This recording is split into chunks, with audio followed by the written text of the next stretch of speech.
లోకంలోని చదువంతా నేను చదవలేదు, కానీ మిమ్మల్ని మాత్రం పూర్తిగా చదివాను.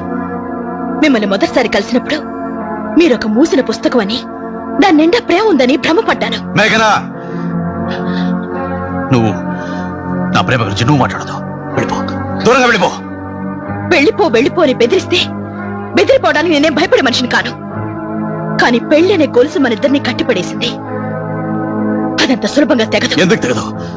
వివాహ జీవితం కాలడం ప్రారంభించాక విడాకులు పెట్టుకోవడం చాలా చాలా మంచిది.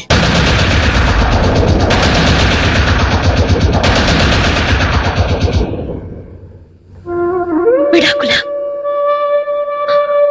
వద్దండి, నాకు అన్యాయం చేయకండి, నా జీవితాన్ని బజారు పాలు చేయకండి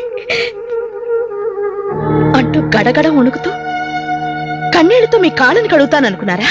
మీ గూళ్ళ ధనం రాసులాసులుగా ఉండొచ్చు, కానీ నా గుండెల్లో అభిమాన ధనం పర్వతంలా ఉంది.